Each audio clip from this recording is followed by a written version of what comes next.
Bismillahirrahmanirrahim. Elhamdülillahi Rabbil alemin. Ve salatu ve selamu ala aşrafil enbiyai vel mursalin. Seyyidina ve nebiyina ve habibina Muhammed ve ala alihi ve ashabihi ecma'in. Esselamu aleyküm ve rahmetullahi ve berekatuhu. Hurmatlı bir tuğanlar, жаратқан мейірімді Аллах бүгінгі бүйік күндегі жасаған ибадаттарымызды қабылдап, күнәларымызды кешіріп, ақыреттегі даражаларымызды Аллахқа берік болсын. Туғандар, жаратқан құдіретті Аллах Тағалаға біз қайрылып, бірінші орында әлбетте Аллах Тағалаға біз дуаменен қайталамыз. Әрдайым мұсылман адам, Аллахтың пендесі дайыма дуаменен жаратқанға қайрылып тұруш керек. Дуау муху ал-ибада. Пайғамбар Мұхаммад саллаллаху алейхи ва саллям айтады: дуау муху ал-ибада. Аллахқа болған сыйынуының чөчігі, маңызы бұл мынау дуа деп Пайғамбар саллаллаху алейхи ва саллям айтқан. Ошондуктан пенде өзінің мынау пенделік сүретінің толық болушунун, пенделік сүретінің ошондой бір негизги бір görünüşü ол әлбетте өзі құл қатары жаратқан Аллах Тағалаға қолдарын көтеріп, нашыл Аллахқа жалдырап қайрылып тұрушы, бұл өзі нашыл пенделік сүретінің бірі, негіздерінің бірі деп айтсақ та болады. Жаратқан Аллах Тағалаға біз Құдайдан арызданып, Аллах Субханала Тағаладан жардам сұрағанымыз әлбетте бұл біздің дұшмандар біздің үстемдік қылып қалғаны, ору илдеттердің жайылып кетіші, адамдардың бардық ережелерді жоғалтып, өздерінің ойлаған ой, нафстары, қалаулары, нәрселердің үстемдік қылып қалышы, алым адамдардың жардамсыз қалышы, қолдаусыз қалышы, баледен кейінгі қайрадан қайталанып келіп, башуызға түшетқанына ке ұшыл балелерден жаратқан құдіретті Аллах Тағалаға біз қайрылып, Құдайдан жардам сұрап дуа қылып кетеді. Туғандар, бүгінгі бізден темауыз, туғандар, бұл дін машқарбалық тарауынан қойылған тема, бұл туған ұрықтар ортасындағы болған мамиле туралы бұл ушундай тема қойылған екен. Мынау ушул нәрсеге біз тоқталып кетеміз. Туғандар, барлық нәрсе, урматтуу бір туғандар, өзінің тамырынан башталат. Дарак бір жерден көгөрөт дейт. Ар бір нәрсе өзінің ережесі бар. Мынау ушул ереже, туғандар, ең бірінші орында, ең бірінші ереже фундаменттен башталат. Үй салсаң да үстіндегі там башысынан баштабайсың ғой, фундаменттен баштайсың. Фундамент қоярдан алдын ошол почваны изилдейсің, кайсыл жерге ыңгайлуу жана кандай. Анан ошого карап негизди куясың, фундаментти куюп, анан кийин иш тутасың. Эми шариятыбыз сөзсүз түрдө ушул негиздерди бизге дайыма үйрөтүп келет. Көпчүлүк адамдар бул нерсеге мындай көп көңүл бурбайт. Көп көңүл бурбастан ошол көңіл бұрбаған нәрсе, туғандар, баяғы айтылған бір сөз бар ғой, беда приходит оттуда, откуда не ждали его дегендей. Мына ошол бардық соққы, бардық қайғы, бардық трагедия күтпеген жақтан келіп соғады. Бұл дегені, туғандар, біз бактылуу коомду құрған аракет жасайбыз. Ынтымағы бекем коомду құрған аракет жасайбыз. Күчүбүздү жумшап, мына ошол нерсеге урандар, транспаранттарды көтөрүп, канча ура кылбагын, колду көтөрбөгүн, бирок элементарный ушундай бир фундаментальный, основательный, ушундай основной болгон ушундай эрежелер ишке ашпаса, анда пайдасы жок. Ал бүт популизмден эч кандай пайда жок тугандар. Мен айтайын дегеним, тугандар, мына ушул жерде туган урук деген маселе бұл бірінші мына ошол коомдун фундаменти туғандар. Коомдун фундаменти бұл туған урук. Ең жақын туғандар. Бұл ата энеңден баштап, өзүңдүн үй бүлөңдөн баштап, ең бірінші орында ата энеден башталат. Ата энеден башталып, ең жақын бир туғандар жана ошондой эле өзүнүн үй бүлөсү, өзүнүн белинен чыккан суулары, мына ошол балдары. Айтор, туугандар, мына ушул Аллах Таала буйрук бар эле бизге.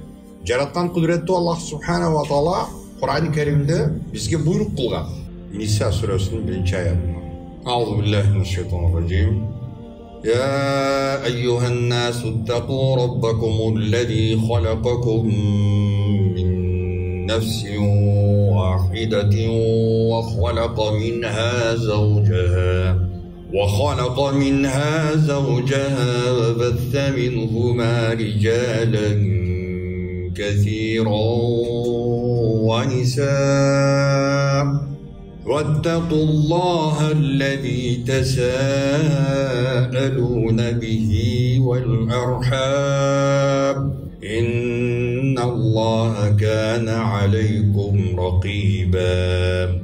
Аллах Таала мына ушул аятында адам затына кайрылып айтып атат: "О адам заты, жараткан кудуреттүү Аллахтан коркула. Ал зат силерди бир жандан жаратты." Жана ошондой эле мына ошол бир жандан өзүнүн аялын жаратты, Хавва энебизди. Бул экөөсүнөн риджалан катиран ва ниса, көптөгөн аял жана эркек заттарын ушул адам менен Хавва энебизден таркат. Кечегүндө туугандар Туркияда бир адам менен таанышып отуруп калдым. Ал менен сүйлөшүп отуруп, баягы адам өзү бир теманы козгоп сүйлөп калгандан ал ошондо бир илимий бир эмгек мээнет кылып аткан экен эле, бир китеп жазып аттыр. Түркология жөнүндө, түрк тилдүү калптар жөнүндө ошондой мээнет кылып аткан экен. Экөөсүнүн диалогтун ортосунда мына ошол адамдын теңирчи экендиги, тенгрианствонун ошондой бир өкүлү экендиги аныкталды. Булардын эң биринчи берген суроосу, теңирчилердин эң биринчи берген суроосу мына ушул адам менен туугандар, адам менен Хавва энебиздин жаратылышына булар биринчи орунда ушул нерсеге упор жасашат.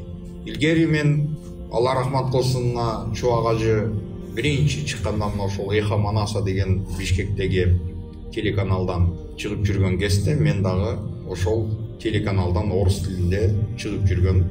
Ошол кезде мен бир күнү передача эфирден чыксам, ал жерде дагы ошол телеканалдын билбейм редактору же кимиси, ал дагы ошол теңирчилердин бир өкүлү экен. Чыксам шопурумдун башын ортуп атыптыр. Анан спор болуп атыптыр да, аябай ушундай жалындуу тартышуу болуп аткан экен. Мен кызыгып калдым, күлүп, эмне болуп атат десем, баягы адам эме деп калды. Эмне үчүн дейт, адам дейт өзүнүн бир тууганына үйлөнүп алды, өзүнүн канына үйлөндү деп. Мына ушул Адам алейхиссалам менен Хавва энебизди мисал келтирип атат. Көрдүңөрбү? Мына ушул теңирчилердин эң биринчи баягы приему. Баягы каратэде кибадачи деген стойкасы бар го. Мына ошондой туруп алып туруп, биринчи ушундан баштап удар башташат да. Анан туугандар, жараткан Аллах Таала бул нерсени жашыруун кылган жок, туура. Аллах Таала кабыргасынан жаратты.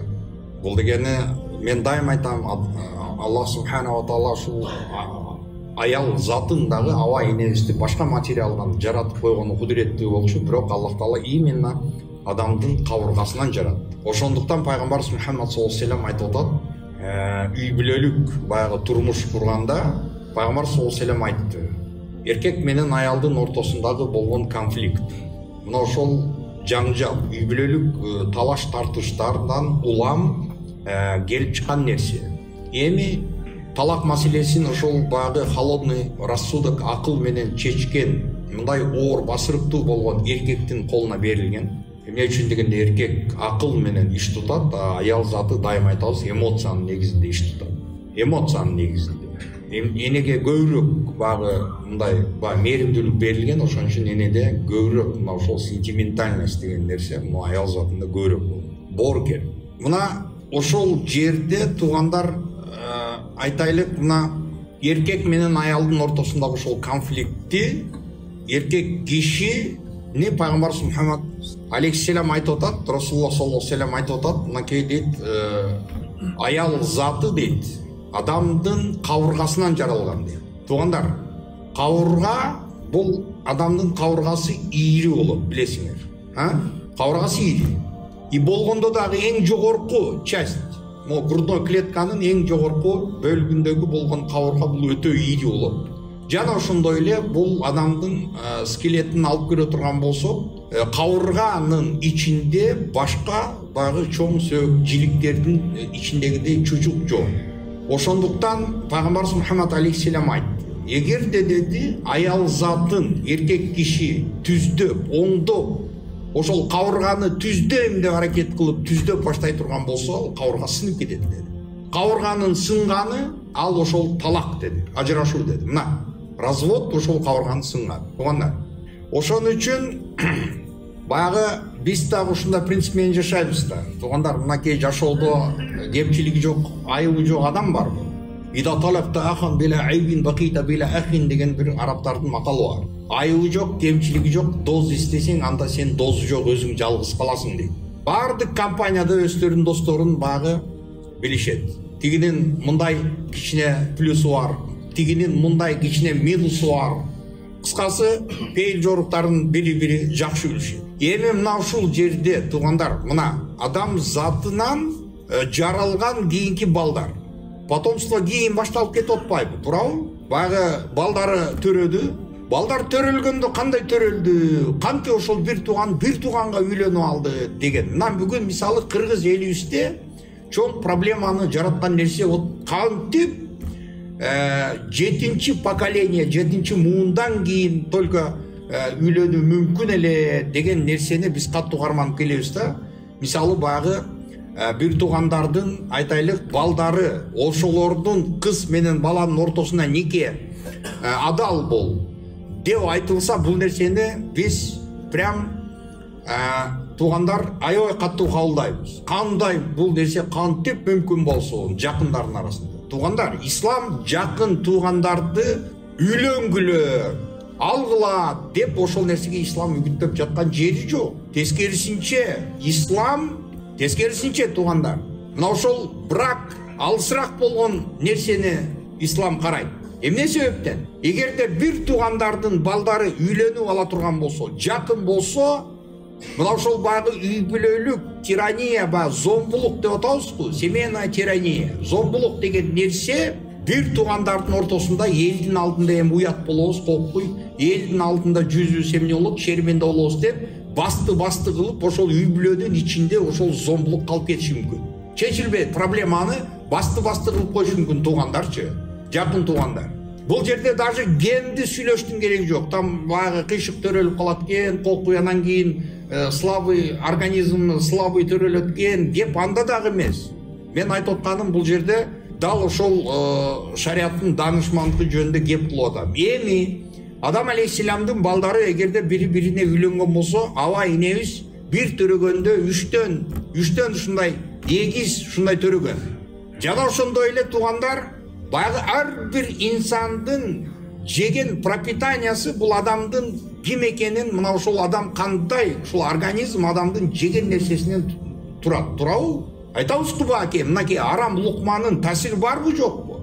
Ал арам экени адам жесе, анын терисин, сөөктөрү айрып чыгып кетпейт го. Же арам нерсени, ырыскыны жеген адамдын башынан мүйүс өсүп чыгып калбайт го. Буттарына копыта чыгып кетпейт, куйругуна, артынан куйрук өсүп кетпейт. Арам жеген үчүн. Адал жегендикин тим эле периште болуп калбайт. Орустарда бир сөз бар го, деньги не пахнут дейт. Происхождениясы, аны каяктан келди, эмнеден келди сен билбейсиң. Ошондуктан мен айтайын дегеним, мына ошол ырыскы, жеген тамак, аш бул адамдын организмине түздөн түз таасирин берет. Ошон үчүн бул бир аксакал агабыз бар, ошол айтып калат, Ибн Сина дейт, эгерде жүрөккө багыштап жарым страница, бир жарым барак тема жазган болсо, ашказан тууралуу 2 китеп жазыптыр дейт. Туугандар, ар бир мына ошол Адам алейхиссалам, аба эне пропитаниясы түрдүү болгон.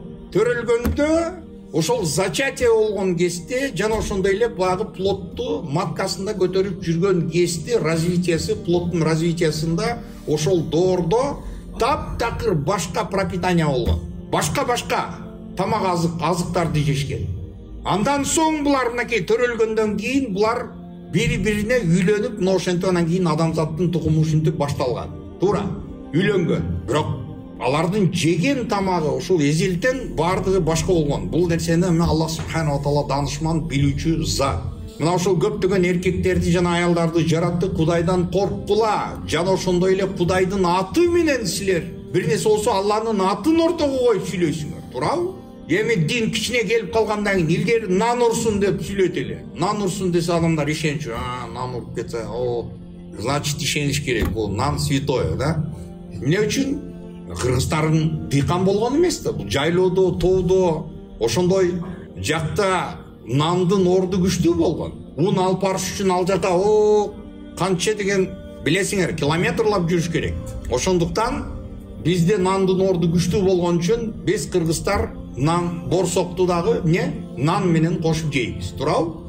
Аллах Таала айтып атат, мынакей ошол Аллахтын аты менен силер суранып айткан, жана ошондой эле вал архам, тууган уруктардын мамилесинен этият болуп силер сак болгула, корккула деп Аллах Таала мына ушул жерде айтып атат.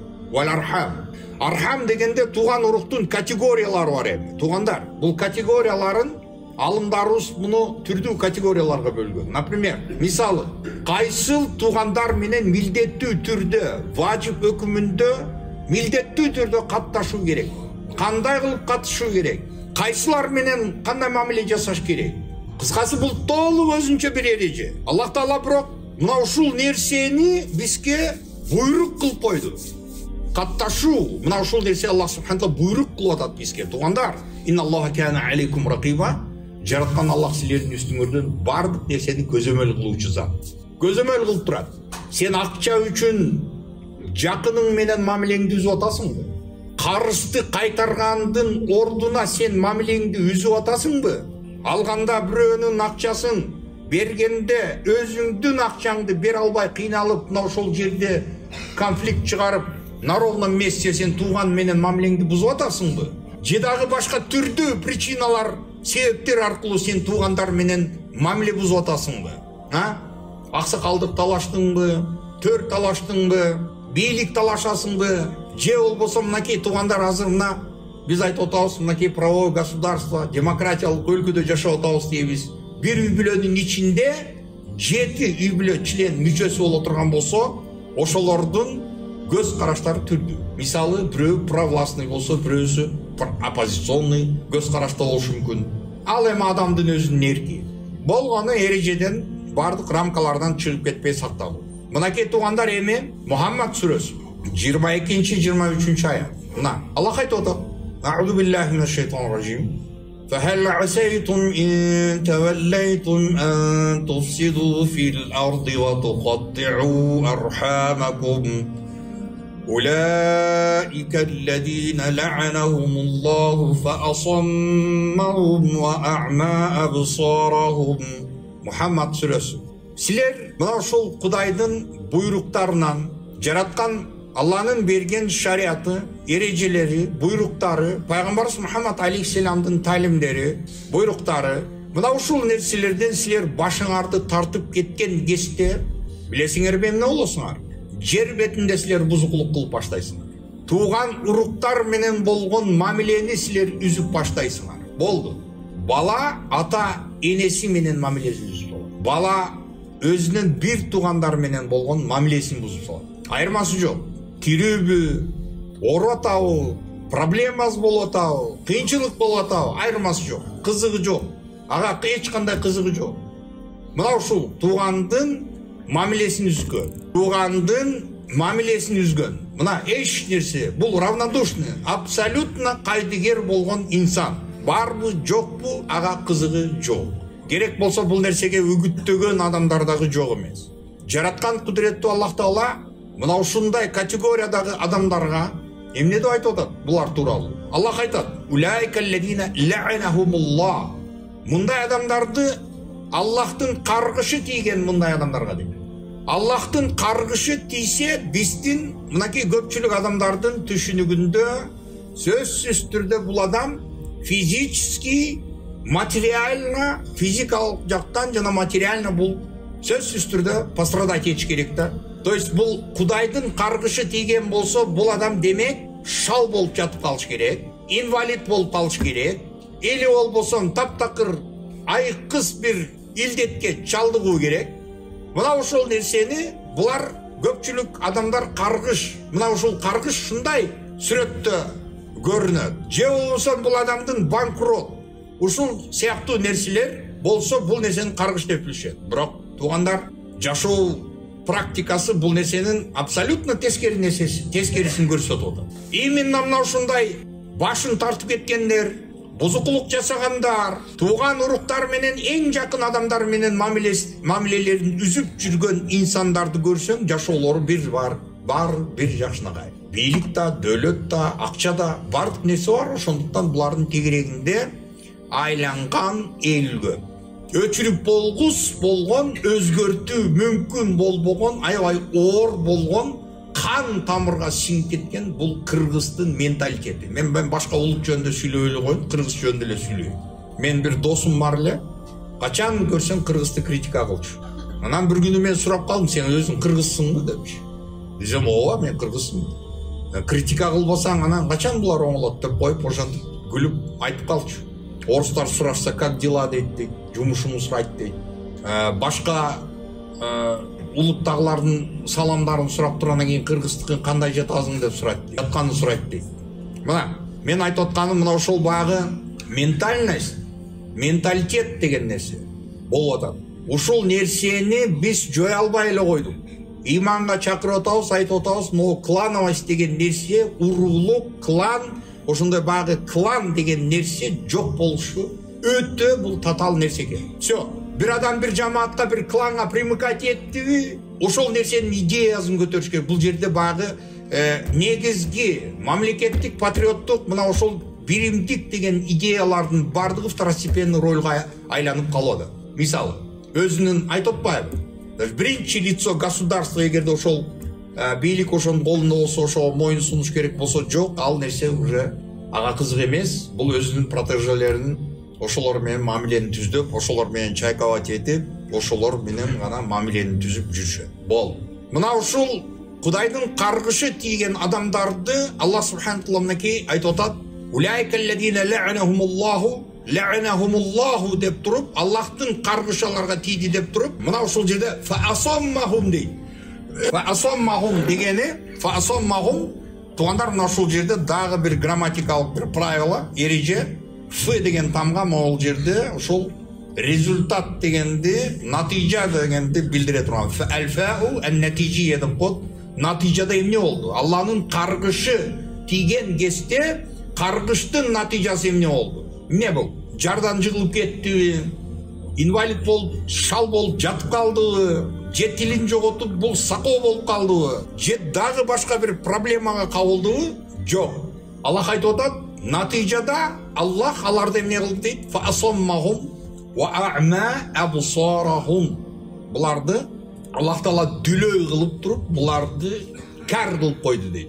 Акыйкат чындыкты укпай турган кылып койду. Көздөрү акыйкатты көрбөй турган кылып койду. Болду. Всё, вот проблема, эң чоң проблема. Дайым айтып келебиз. Туугандар, эң чоң проблема мына ушул Аллахтан болгон проблема, адамдын просто ушул баягы эң чоң адамга карата болгон наказаниясы, бул адамдын акылын сууруп алып коюшу. Болду. Всё. Бул адам өзү ой жүгүртүү деген нерсе бул адамда жок. Өзү ой жүгүртүү, жеке ой жүгүртө албайт. Бул адамда, тем более ал ой жүгүртүүгө кудурети жетпеген адамда аналитика жасаш деген, аналитический ум деген нерсе бул адамда таптакыр болбойт. Бул качан көрсөң бирөөнүн чайнап берген тамагын чайнап, ошону даяр тамакты жутуп, ошентип жүрүп, жашоо кечирип өтүп кете берет ушул дүйнөдө. Мына, бул туугандар, Алланын каргышы тийген кезде, каргыштын натыйжасында келген результат. Дүлөй жана ошондой эле кар. Укпай. Абу Хурайра радиаллаху анхудан риваят кылган бир хадисте пайгамбарыбыз Мухаммад саллаллаху алейхи ва салламга бир киши кайрылып калды дейт: "Я Расулуллах, инна ли қарабатан асилухум ва яхтаунани ва яхтауни ва ухсина وأحسن إليهم ويسيئون إلي وأحلم عنهم ويشغلون علي فقال لئن كنت كما قلت فكأنها تصفهم المل ولا يزال معك من الله ظهير عليهم ما دمت على ذلك رواه مسلم مسلمдин хадис жинағында келген хадис туғандар бұл хадис муслим жинағы туғандар бұл Құрандан кейін келе тұрған имам Бухари жана ошол имам Бухари менен барабар болып тұрған эле имам Муслим хадис жинақтары эмне үчүн биз ушул нерсени айтып коюп атабыз биздин динибиз бул ар кимдин ойлоп чыккан сөздөрүнөн уламыштан куралган дин эмес бул реалдуу чыныгы акыйкат ээси болгон Аллахтын дини ошондуктан Пайгамбарыбыз Мухаммад саллаллаху алейхи ва салламдын сөздөрүн биз бурмалаганы эч кандай укугубуз болбогондой эле жараткан кудуреттүү Аллах Тааланын сөзүн да биз бурмалабайбыз. Мына ошол киши айтып атат: "Я Расулалла" дейт. "Менин тууган уруктарым бар. Мен алар менен катташамын. Алар менен канча мамиле жасасам, алар менен мамилени мен менен үзүшөт. Аларга мен жакшылык жасаймын, мага жамандык кылышат. Мен аларга жумшактык кылып, ушундай боорукерлик кылсам, булар ошол нерсени признавать этишпейт, көрбөгөн, билбеген болушат." Пайгамбар саллаллаху алейхи ва саллям айтты: "Эгерде сен айтып турган нерсе чындыгында сен айткандай эле боло турган болсо, демек анда сен ал адамдарга туугандар тусифхум алмал деп, мына ушул алмал бул туугандар баягы ысык күл. Демек сен аларга ысык күлдү калтырып атасың. Күнөөгө демек алар батып атат. Сен эгерде ошондой мамилени жасап аткан болсоң, сен ар бир кылган жакшылыгың үчүн сен колуңа чаап турушса, сен ага боорукерлик кыла турган болсоң, сени кордошуп турган болсо ошол туугандарың, жакындарың, анда алардын жегени ысык күл деди. Бери топурак деп та келет. Эмес сен ошондой абалда болгонуң үчүн ар дайым жараткан кудуреттүү Аллах Таала сен менен кошо болуп, дайыма сени колдоп турат. Мадумта аля залик, эгерде сен ушул абалыңды өзгөртүп жибербесең деп Пайгамбар Мухаммад саллаллаху алейхи ва саллям. Тууган уруктар менен болгон мамилени каттоодо дагы көптөгөн пайдалар бар. Анас разияллаху анхудан келген риваят бир хадисинде: "Мен хабба айюбсата лаху фи ризқихи ва юнса лаху фи аthari фалиясил рахим." Бул дагы муттафакун алейх, бул дагы Бухари жана имам Муслим хадисинде келген хадисти муттафакун алейх деп коет. Имам Муслим жана Бухариде келген хадис. Кимде ким ырыскысы кең болушун кааласа, байлыкты каалайбы, жолдору ачылышын каалайбы, иштери жүрүшүп кетишин каалайбы, жок, бул туугандардын баарынын мамилесин үзүп бул качып жүрөт, мамиле жасабайт, эч жерде иши жүрүшпөйт. Мына эң жакын жолду Пайгамбар саллаллаху алейхи ва саллям үйрөтүп койду. Ырыскысы кең болушун каалайбы, бул адамдын ошол артында калган жакшылыктарын калышын каалайбы, тууган уругу менен катташсын деди. Тууган урук менен катташсын деди. Жана ошондой эле туугандар Пайгамбар саллаллаху алейхи ва саллям дагы бир хадисинде: "Лейсел василу бил мукафи, валакиннал васил аллади иза кутиат рахимуху васалаха." Бухаринин риваятына келген хадис. Туугандар катташты деген тууган урук менен мамилени үзбөй катташып турган деген ушул понятие бул кимдерге распространяться этет? Кайсыл адамдарга? Пайгамбар айтат: "Лейсел василу бил мукафи." Бул дегени баягы салам алейкум деп, сен бир тууганың келип, же звонить этип, же сенден кабар алып турса, "Ва алейкум салам" деп коюп баягы адам менен мамилеңди кайтарып койдуң да, келди, "Ва алейкум салам" деп койдуң. Дасторконуңду салып койдуң, макул, кетти. Бирок ал келди сага 500 километрдан келди, 600 километрдан келди. Сен ал менен ответкаң ошондой болуп атат. Дасторкон салдың, салам алейкум, ва алейкум салам дедиң, бирок ошол инициатива эч качан сен тараптан проявляться этпейт, биринчи орунда. Пайгамбар саллаллаху алейхи ва саллям айтып атат: "Валакиннал васил аллади иза кутиат рахиму васалаха."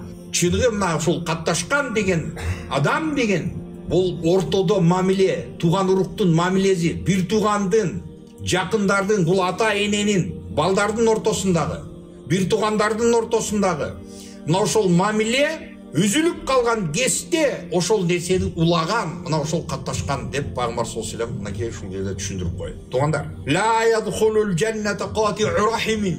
Пайгамбар Мухаммад алейхи салам бир хадисинде бейишке туугандар туған урук менен мамилени үзгөн адам кирбейт деди. Кирбейт деди. Туугандар, эми биз бактылуу коом, күчтүү мамлекет, ийгиликтүү мамлекет курганы аракет кыла турган болсок, туугандар, мына ошол душмандыкты жыйыштырып, эң биринчи орунда жакындар өзүнүн үй бүлөсүнөн баштасын. Бир туугандар бир тууган менен, балдар ата энеси менен жарашып, бир туугандар менен жарашсын. Тага жээндер, эне тараптан тага жээн бир туугандар, ата тараптын бир туугандары, мына ошолор менен мамилени тезде түздөсүн. Мына ошондо береке келет. Мына ошондо биздин жашаган жерге кут келет, туугандар. Жок, ар түрдүү баягы көз караш менен биз ошол эми туура демократиялык коом, ошондой правовой государствода жашап атабыз деп атабыз. Ар ким өзүнүн пикирине ээ, бирок ошол канчалык деңгээлде сенин политический көз караштарың бирикпесе дагы, башка болсо дагы, бирок туугандар мамилесин үзбөш керек. Бири-бирине душмандыкка бул алып барбаш керек. Мамлекетте эгерде көз караштар ар түрдүү болуп аткан болсо, демек ошол ар кимис ушул өнүгүү жолуна болгон ар кимдин өзүнүн көз карашы болушу мүмкүн. Шариятыбызда эмне үчүн исламда 4 мазхаб турат? 4 мазхабтын имамдары өздөрүнчө жолдорду придумывать этип, өздөрү негиздеп түптөп койду эле. Ушул менин направлениям, бул менин артында менин баягы жамаатым, менин шагирттерим деп. Жок, андай болгон эмес. Булар бардык нерсени ошол истинбатул ахкам деп коет. Истинбатул ахкам мына ошол усулдан келип чыгат. Шариаттын негиздеринен келип чыгат, ошол правовой, ошол баягы биздин юридический правовой школалар деп коет. Мисалы ханафийский мазхаб деп атабыз, маликийский мазхаб, хамбалийский мазхаб, булардын бардыгы укук мектептери. Мына ошол укук мектептерин түптөгөн, мисалы имам А'зам деген биздин Абу Ханифа рахматуллахи алейхи эң аксакалы, мисалы айтайлык ошол фикх маселесинен бардык имамдар мунун аксакалдыгын жана мунун абдан бул илимде терең экендигин бардыгы признавайт. Бул нерседе эч кандай проблема жок. Мен айтайын дегеним, эми ушул мазхабтардын ошо түрдүү болуп атканы бул шариатта болуп аткан болсо, демек бул деген это же не значит, что бир мазхаб экинчи мазхаб менен чабыш керек деген нерсени аңдатпайтпы? Туугандар, бул тууган урук менен албетте катташкандагы болгон кичине ушул максат пайдаларына мен токтоп кетейин. Дүйнөдөгү болгон пайдалар, туугандар, бул албетте Аллах менен болгон байланыш ар дайым болот бул инсанда, ырыскысы кең болот. Бул адамдын өмүрү узарат, өмүрү узак болот. Жана ошондой эле бактылуулук деген нерсе келет. Бактылуулук деген нерсе келет. Аллахтын махабатына бул арзыйт. Ал адамды тууган уруктары, анын үй бүлөсү сүйүп жакшы көрөт. Туугандар, мына ушундай жакшылыктар турат бул дүйнөдө. Ушундай жакшылыктар турат. Биз ушул нерсени унутуп калып атабыз. Ар бирибиз азыр бүгүн өзүбүздүн личный баягы шкурный интересин көтүнөн чуркай бербестен, мына ошол баягы илгерки ошол древнеафинский философтордун айткан сөздөрү деле бар. Айтайлык, мына ушул Капыр болсо дагы ошол Капырдын дагы данышман экен, айткан сөзү, мына ошол Платондун айткан сөзү. Эгерде ким бирөөнүн бактысы менен алек боло турган болсо, бирөөнү бактылуу кыламын деп, бирөөнү бактылуу кылыш максатында бул аракеттин күчүн жумшаган болсо, мына ошол адам өзү бакыт табат дейт. Мына ошол Капыр болсо дагы мына ошол данышмандын айткан сөзү, туугандар. Жаратқан ушул дуа сурагандардын баарын дуаларын орундат. Кудайым ушул жерге келип кол көтөрүп турган ар бир пендеңдин кандай дуа тилектери болсо, Аллахым өзүң орундатын. Жашоодо билип билбей кылган каталарыбыз, күнөөлөрүбүз толтура. Аллахым бардыгын мойнубузга алабыз, кемчиликтерибиз толтура. Кудайым алсыз пенделеримди өзүң кечиргин. Аллахым алсыз күнөөкөр пенделерди, тоба кылгандарды, кайткандарды баарын кечиргенди сүйгөн ушундай улуу мээримди узатсың. Аллахым бизди ушул мечиттен чыгаар замат күнөөлөрүбүз төгүлгөн абалда чыгып кеткенди ар бирибизге насип эткин. Элибиз, журтубузга Аллахым өзүң амандык берген, Кудайым ынтымак берген, биримдик берген жараткан. Аллахым ушул элибизге инсап, иман берген, жана ошондой эле элдин үстүндө турган, иштеп жаткан жогорудагы бийлик өкүлдөрүнө Кудайым Аллахым аларга дагы өзүң колдоо көрсөтүп, Аллахым өзүнүн элине, жерине күйүндүү, боорукер болгондо Аллахым аларга насип эткин. Өтүп кеткен ата бабаларыбыздын жаткан жерлерин жайлоо, инсандык табияты менен алардын билип билбей жасаган күнөөлөрүн Аллахым өзүң кечир. Аллахым келечек мунус болгон бала чакаларыбызды имандуу, инсаптуу болгон. Аллахым жашоодо биз кетирген каталарын алардын кадамдарын эч качан бастырбагын, я Раббана. اللهم صل وسلم وبارك على نبينا وحبيبنا وسيدنا محمد وعلى اله وصحبه اجمعين برحمتك يا رب.